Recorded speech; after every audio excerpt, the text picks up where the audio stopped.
Hi student, last video में आपने बहुत सारी सर्विसेज देखे थे। उसमें इंफॉर्मेशन मैनेजमेंट है, प्रोसेस मैनेजमेंट है एंड मेमोरी मैनेजमेंट है। तो उसी लेक्चर में अपन ने इंफॉर्मेशन मैनेज के कुछ कॉन्सेप्ट भी दे रखा था। तो आज देखने वाले हैं आप प्रोसेस मैनेजमेंट होता क्या है, क्या उसका रोल है। Okay, in multi user operating system many users and programmers sit at their respective terminal and execute the same or other program.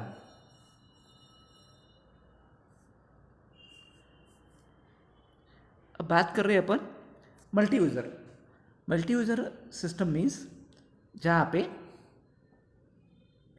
एक से ज़्यादा टर्मिनल होते हैं। ओके, ये आपके टर्मिनल और they are connected by means of cables and wire. और एक सिंगल सीपीयू होता है, ये आपका क्या है, सिंगल सीपीयू। ये आपका सिंगल सीपीयू। तो टर्मिनल है उसमें तीन, एक यहाँ पे 1,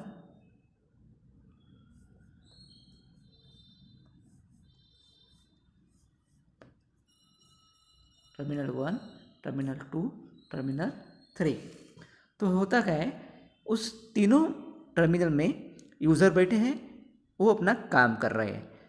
ऐसा भी हो सकता है कि यूज़र एक ही प्रोग्राम को तीनों यूज़र ने एक ही प्रोग्राम पे काम किए या अलग अलग प्रोग्राम पे काम कर रहे हैं। Despite many user working on same system, each one feel as their entire system is used by him only। तीनों यूज़र अलग अलग टर्मिनल में काम कर रहे हैं, लेकिन उनको ऐसी फीलिंग आती है कि वो पूरा सिस्टम उसके कंट्रोल में है, यानी वो अकेला उस पर काम कर रहा है। तो ये जो फीलिंग है, ये जो कैपेबिलिटी है, वो ऑपरेटिंग सिस्टम से वजह से, यानी ऑपरेटिंग सिस्टम उसके लिए रिस्पॉन्सिबल है। अगर ऑपरेटिंग सिस्टम नहीं होता तो ये काम भी नहीं होता। This is made possible by operating system, the disk storage program and data for all users. The operating enables CPU to switch from one user to another। तो तीनों का डाटा एक सिंगल CPU में स्टोर होगा, data भी होगा, उसके साथ उसका प्रोग्राम भी होगा। तो जब भी ऑपरेटिंग सिस्टम यूज़र 1 का प्रोग्राम को एग्जीक्यूट करता है, बाद में यूज़र 2 पे जाता है, तो इसको बोलते हैं स्विचिंग और उसको बोलते हैं कॉन्टैक्ट स्विचिंग। यानी एक प्रोसेस को छोड़ के ऑपरेटिंग सिस्टम रन करती है अनदर प्रोसेस को, इसको बोलते हैं, इस मेथड को बोलते हैं कॉन्टैक्ट स्विचिंग। तो ये कॉन्टैक्ट स्विचिंग है क्या, जब एक प्रोसेस रन कर रहा है सीपीयू, उसके बाद सेकंड यूज़र की सेकंड प्रोसेस रन कर रहा है, तो उस बीच उसको थोड़ा सा समय लगता है स्विच करने के लिए, that is known as context switching. तो प्रोसेस मैनेजमेंट में ये सभी काम आते हैं, प्रोसेस को मैनेज करना। ओके,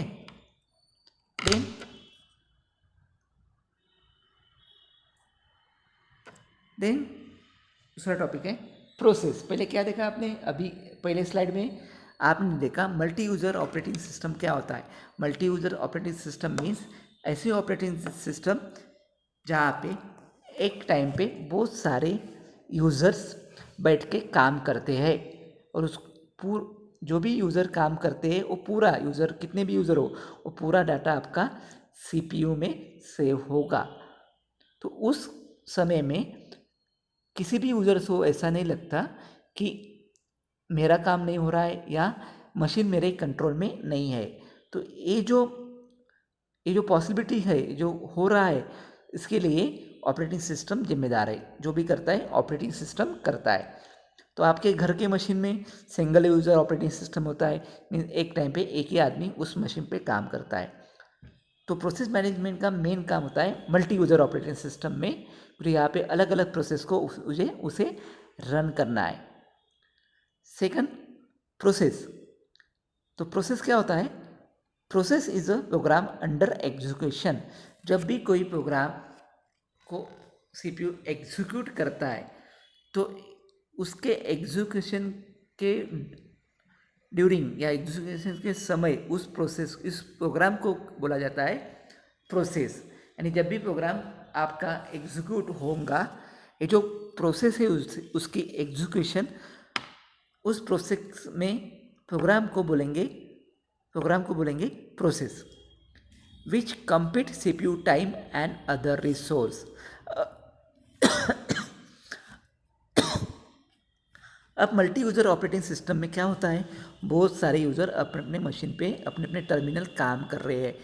तो जब भी प्रोग्राम रन होगा तो they are known as process. तो प्रोसेस एक में के साथ कंपटीशन करेंगे कि मुझे रिसोर्स मिलना चाहिए। रिसोर्स मीन्स हार्डवेयर हो, सॉफ्टवेयर हो, ठीक है, इसको बोलते हैं resource. A program loaded into main memory for execution become a process. तो जब भी आपका प्रोग्राम मेन मेमोरी में लोड होता है उसको बोलते हैं प्रोसेस। अब यहाँ पे देखो, ये आपकी सेकेंडरी मेमोरी, ओके, ये आपकी मेन मेमोरी, ये आपकी सेकेंडरी मेमोरी, ये आपकी सेकेंडरी। तो इसमें आपका प्रोग्राम है, तो program loaded into main memory. तो जब भी प्रोग्राम लोड होता है किसमें, मेन मेमोरी, तो इट इज कॉल्ड प्रोसेस।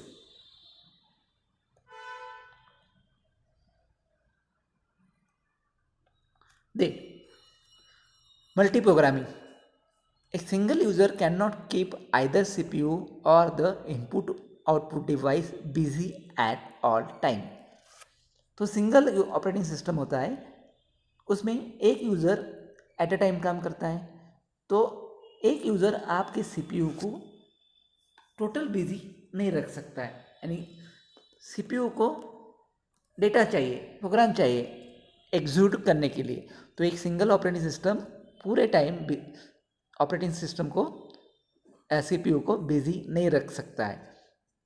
तो multi programming is an attempt CPU utilization by always having something for CPU to execute। तो मल्टी प्रोग्रामिंग क्या है, ऐसा एक अटेम्प्ट है जिसमें आप CPU को कुछ ना कुछ एग्जीक्यूट होने के लिए देते हो, that is a multi programming. In multi-programming, we can run two processes simultaneously. If process 1 wait for input output, CPU execute process 2। अब एग्जांपल लेते हैं, मान लो कि दो प्रोसेस है, एक है आपकी P1 और एक है आपकी P2। तो मशीन में दोनों प्रोसेस साइमल्टेनियसली रन हो रही है। अब मान लो कि प्रोसेस P1 ने कमांड दिया है प्रिंट का। अब प्रिंट कमांड के लिए प्रिंटर अवेलेबल चाहिए, और किसी वजह से देयर इज अनदर प्रोसेस, इसको अपन नाम देते हैं P3, जो कि प्रिंटर यूज़ कर रहा है। अब P1 को प्रिंटर नहीं मिलेगा, P1 को प्रिंटर नहीं मिलेगा, यानी वो वेट कर रहा है किसका, रिसोर्स का। इसको प्रिंटर चाहिए प्रिंट जॉब करने के लिए। तो ऐसे समय में CPU P1 को रन नहीं करेगा, वो किसको रन करेगा, P2 प्रोसेस को रन करेगा। तो ओके, तो there would be some time lost in during attention from P1 to P2। तो उस वक्त CPU को कुछ टाइम लग रहा है प्रोसेस P1 को छोड़ के P2 में जाने के लिए। तो वो जो समय लग रहा है, जो समय लैप्स हो रहा है, बर्बाद हो रहा है, इसको ही बोलते हैं context switching. Context switching stand for turning attention of CPU from process to another. तो कॉन्टेक्स्ट स्विचिंग मीन्स एक प्रोसेस को छोड़ के दूसरे प्रोसेस पे जाने की प्रोसेस, उसको बोलते context switching. While context switching, the memory content of old process are stored somewhere, otherwise restarting this process would be impossible. उसने बोला कि अगर P1 प्रोसेस और P2 प्रोसेस साइमल्टेनियसली रन हो रहे हैं और P1 को रिसोर्स नहीं मिला, अब CPU P2 को रन करने वाली है, तो अभी अपना CPU प्रोसेस कर रहा है P2 को, यानी फर्स्ट आप P1 को एग्जीक्यूट कर रहे थे, लेकिन यहाँ पे उसको रिसोर्स नहीं मिला, इसलिए अभी अब CPU क्या कर रहा है, प्रोसेस वेट कर रहा है। तो अब CPU क्या कर रहा है, उस वक्त प्रोसेस P2 को एग्जीक्यूट कर रहा है।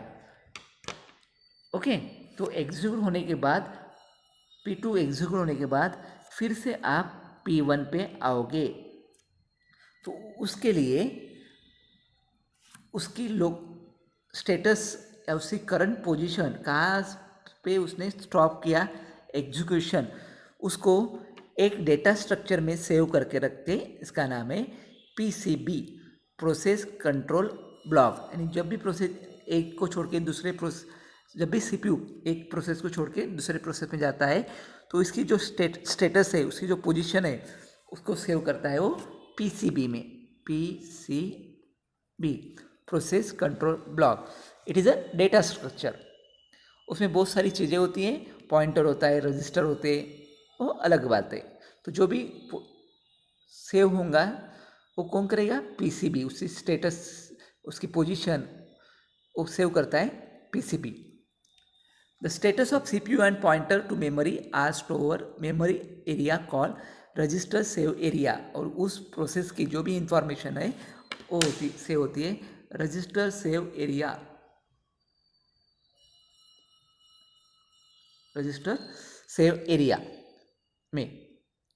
CPU start executing another process, both the process are in main memory even after contact switch in, और उस वक्त दोनों प्रोसेस मेन मेमोरी में ही होती है। जब प्रोग्राम एग्जीक्यूट होता है तो सेकेंडरी मेमोरी से डाटा निकल के मेन मेमोरी में आता है, उसी को आप बोलते हैं प्रोसेस। अब इसमें एक एग्जाम्पल दिया है, आपके स्क्रीन के सामने एक एग्जाम्पल है। दो प्रोसेस साइमल्टेनियसली रन हो रही है, process P1 and process P2। आप बात कर रहे हो मल्टी यूज़र ऑपरेटिंग सिस्टम। मान लो कि दो यूज़र बैठे हैं, करंटली काम कर रहे हैं, दोनों की प्रोसेस ओपन है। ओके, तो प्रोसेस P1 एग्जीक्यूट हो रही है। कुछ समय के बाद CPU को एक सिस्टम कॉल आया या एक कमांड आया कि आपको प्रोसेस P2 को एग्जीक्यूट करना है। तो अभी currently CPU at a time एक ही प्रोसेस को एग्जीक्यूट करेगा, एट अ टाइम दो प्रोसेस तीन प्रोसेस को एग्जीक्यूट नहीं कर सकता है, दैट इज़ अ लिमिटेशन, करेगा एक ही को। तो ऐसे वक्त उसको जाना है प्रोसेस P2 को एग्जीक्यूट करते वक्त, उसको एक सिस्टम कॉल या उसको एक इंटरप्ट आया है, तो ऐसे वक्त प्रोसेस को P1 से निकल के प्रोसेस P2 को एग्जीक्यूट करना है उसको। तो ऐसे वक्त वो अपनी पोजीशन को सेव करता है, अपने जो भी डाटा है उसको नेसेसरी रीलोड करते वक्त लगेगा उतना पूरा डाटा वो एक PCB में सेव करेगा। तो that is a PCB control block. तो इसका एग्जांपल लेते हैं अपन, ये आपका PCB1 है,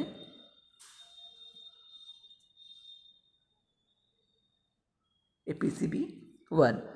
तो उस प्रोसेस की P1 की जो भी स्टेटस है वो PCB1 ब्लॉक में सेव हो गई। ओके, उसके बाद अब एग्जीक्यूट हुई प्रोसेस P2। अब यहाँ पे देखो, अभी तक प्रोसेस P1 हो गई, दैट इज द एग्जीक्यूटिंग, यानी ये क्या है, एग्जीक्यूट हो रही है थी। अभी प्रोसेस P2 रन हो रही है, जो सिस्टम कॉल है, तो जो भी स्टेटस है उसने PCB1 पे सेव किया।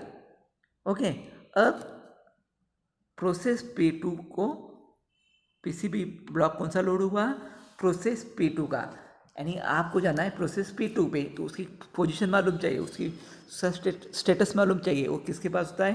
प्रोसेस कंट्रोल ब्लॉक में होता है। तो जैसे P1 का PCB है, वैसे ही P2 का भी PCB है, प्रोसेस कंट्रोल ब्लॉक। तो ऐसे वर्क रीलोड होता है या लोड होता है कौन सा?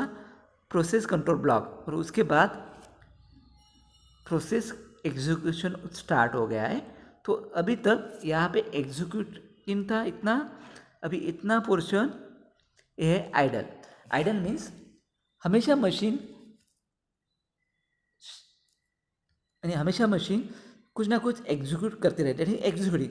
लेकिन कभी कभी अभी इसमें दो मशीन है, तो अभी तक प्रोसेस P2 एग्जीक्यूट नहीं कर रही थी, मीन्स वो आइडल है, यानी नथिंग, कुछ भी वो एग्जीक्यूट नहीं कर रहा था, इसको बोलते हैं आइडल।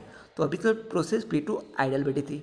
अभी जैसे ही लोड हो गया PCB ब्लॉक, अभी उसको मिल गया उसका स्टेटस, करंट क्या करना है, और अभी वो एग्जीक्यूट हो गई है। अब कुछ समय के बाद फिर से उसको कॉल आया कि नहीं, अपने को P1 को एग्जीक्यूट करना है। फिर से ये जो करंट पोजीशन है किसकी? PC प्रोसेस 2 की, वो सेव हो जाएगी PCB2 नाम के प्रोसेस कंट्रोल ब्लॉक में, यानी सेव हो गया। अब उसको जाना है P1, तो P1 का ये जो प्रोसेस अपने सेव करके थे वो फिर से क्या होगा? रीलोड होगा। Reload stack from PCB1। तो यही प्रोसेस क्या हो रही है, यहाँ से फिर से कंटिन्यू हो जाएगी। तो ये है आइडल एग्जीक्यूटिंग में डिफरेंस। आइडल मीन्स उस समय में CPU कुछ भी नहीं कर रहा है, it not execute any program. और एग्जीक्यूशन मीन्स वो कमांड या प्रोग्राम को एग्जीक्यूट कर रहे हैं, उसको बोलते हैं एग्जीक्यूटिंग। तो ये है आपका context switching, means turning the attention from process P1 to P2। ये जो भी समय जा रहा है एक जगह से दूसरे जगह में जाने के लिए, इसको बोलते हैं कॉन्टेक्ट स्विचिंग। आगे ध्यान में। अब इसको एक बार फिर से देखते हैं, क्या देखते हैं? कॉन्टेक्स्ट स्विचिंग होता क्या है? Turning the attention from process P1 to P2 में एग्जीक्यूट करने के लिए साइमल्टेनियसली जो भी समय लगेगा उसको बोलते हैं कॉन्टेक्स्ट स्विचिंग। अब इसके लिए खास बात चाहिए, हर एक प्रोसेस का होता है PCB प्रोसेस कंट्रोल ब्लॉक, उसकी स्टेटस, उसमें क्या क्या रजिस्टर यूज हुए, कौन कौन सा डाटा सेव हुआ, कहाँ पे हुआ, उसका सभी डिटेल PCB के पास होता है। तो आपकी स्क्रीन में जो एग्जांपल है उसको एक बार फिर से देखते हैं। दो प्रोसेस है, process P1 and process P2, दोनों को CPU एग्जीक्यूट कर रहा है, लेकिन 1 बाय 1। अभी फ़िलहाल प्रोसेस P1 एग्जीक्यूट हो रही है। कौन सी हो रही है? P1। कुछ समय बाद उसको एक इंटरप्ट आई या सिस्टम कॉल आया कि आपको प्रोसेस P2 को एग्जीक्यूट करना है। अब होगा क्या? P2 एग्जीक्यूट करना है तो P1 की जो भी स्थिति है, स्टेट है उसकी या स्टेटस है उसका, वो सेव करेगा पहले PCB1 ब्लॉक में। ओके। अब इसको प्रोसेस P2 को एग्जीक्यूट करना है, तो इसका वो उस प्रोसेस P2 का जो भी PCB ब्लॉक है उसको मेमोरी में लोड करेगा और बाद में उसको एग्जीक्यूट करेगा। तो उस समय के लिए ये टाइम हो जाता है आइडल। ओके। उसके बाद प्रोसेस एग्जीक्यूट होंगी, कुछ समय एग्जीक्यूशन चालू है। अब इसको P1 को फिर से एग्जीक्यूट करना है, तो फिर से PC2 की जो भी स्टेट है वो सेव होगी PCB का 2 ब्लॉक में। अब आपको जाना है P1 प्रोसेस में, तो ये जो P1 की जो स्टेट है वो आप यहाँ पे रीलोड होगी। तो फिर से आप आगे किसमें? Process P। Now we are executing the process P1 में। ओके। तो ये है आपका कॉन्टेक्ट स्विचिंग।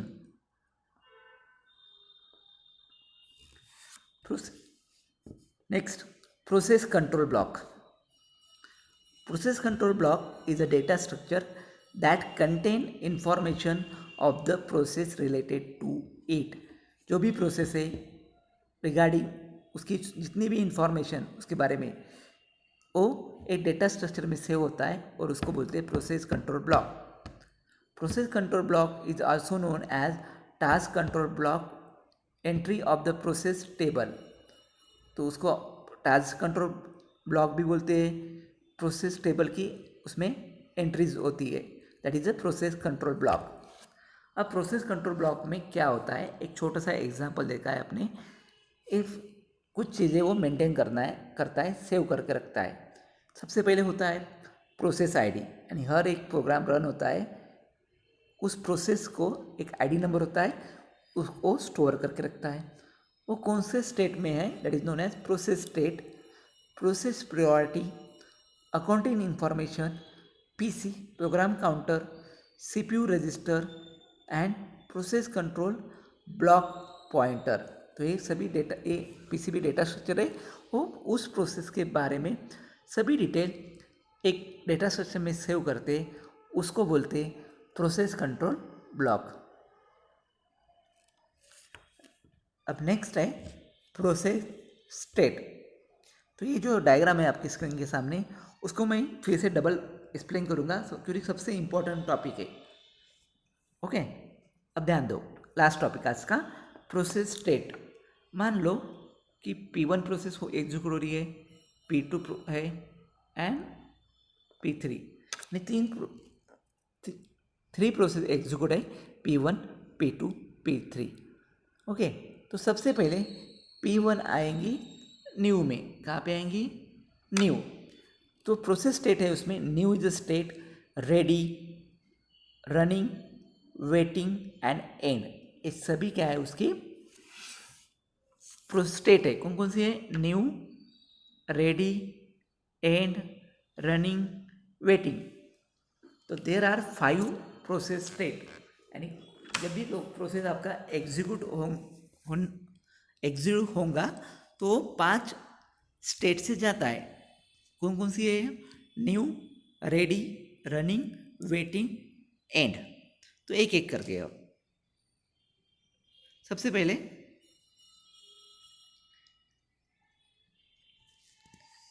जब भी प्रोसेस लोड होता है मेमोरी, मेन मेमोरी में, तो ए एंटर करता है न्यू स्टेट में।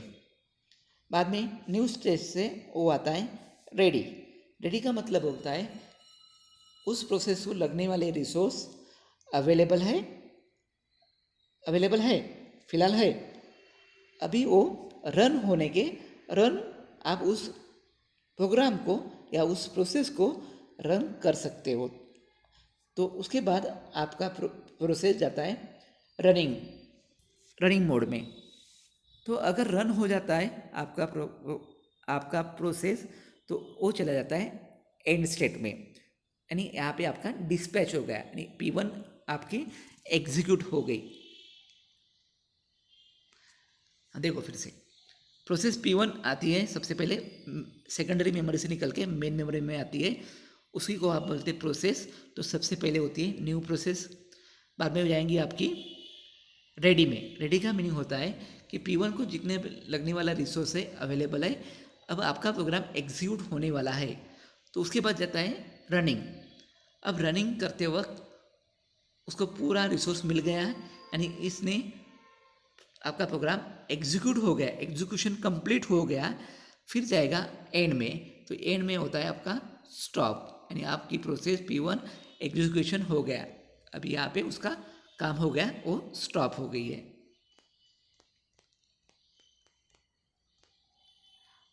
अब सेकंड प्रोसेस है P2 भी आएगी न्यू देन रेडी। अब मान लो कि P2 को रिसोर्स चाहिए, प्रिंटर, जॉब है उसका प्रिंटिंग का, और प्रिंटर अवेलेबल नहीं है।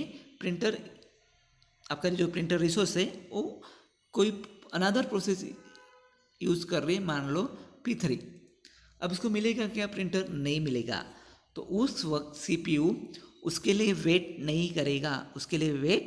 नहीं करेगा, क्योंकि आप उसका काम है, जॉब का जो क्या है प्रिंट निकालना, लेकिन उसको नहीं मिल रहा।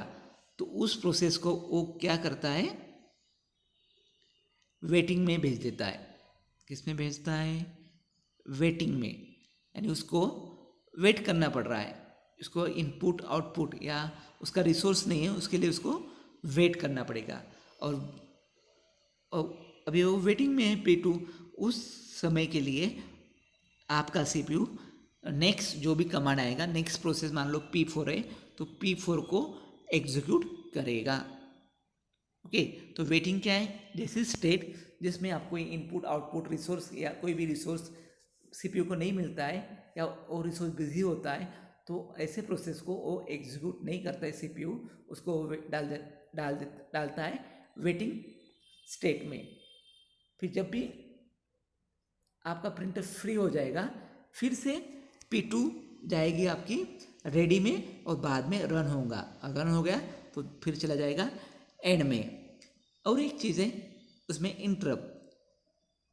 अब मान लो कि आपकी P4 प्रोसेस रन हो रही है और सडनली सिस्टम को कुछ इम्पोर्टेंट काम आया है, तो उसका कभी तो ऐसे वक्त आपका ऑपरेशन थोड़े डिले विथिन सेकंड के लिए इंटरप्ट हो जाता है, यानी रुक जाता है, और प्रोसेस वो जो इम्पोर्टेंट काम है उसको एग्जीक्यूट करता है, बाद में वो रेडी एंड देन रनिंग। तो ये है आपकी प्रोसेस स्टेट। कौन कौन सी है? New, ready, running, waiting and and. ऐसे 5 आपकी प्रोसेस स्टेट है। यानी जब भी प्रोग्राम एग्जीक्यूट होता है तो इन पांचों स्टेप से वो जाता है, ऐसे भी बोल सकते हैं। ओके, तो ये है आपका प्रोसेस स्टेट। तो आज क्या क्या पढ़े आपने? आज पढ़े सबसे पहले प्रोग्राम प्रोसेस मैनेजमेंट होता क्या है, what is the role of process management. वो सभी मल्टी यूज़र ऑपरेटिंग में जितने भी प्रोसेस थे उसको मैनेज करता है। क्या चीज़ मैनेज करने के लिए है? रिसोर्स, क्योंकि machine consist of resource. Hardware होते हैं, सॉफ्टवेयर होते हैं, ये उसका रिसोर्स है। यानी हर एक प्रोसेस दूसरे प्रोसेस के साथ कॉम्पिटिशन कर रहे हैं कि मुझे पहले वो रिसोर्स मिलना चाहिए, और जो रिसोर्स जल्दी मिलेगा जिसको, वो पहले एग्जीक्यूट होगी। तो that is a process management. उसके बाद आपने देखा कॉन्टेक्स्ट स्विचिंग, मीन्स एक प्रोसेस को छोड़ के दूसरे प्रोसेस में आने में जो भी समय लगता है उसको बोलते हैं स्विच एंड कॉन्टेक्स्ट स्विचिंग।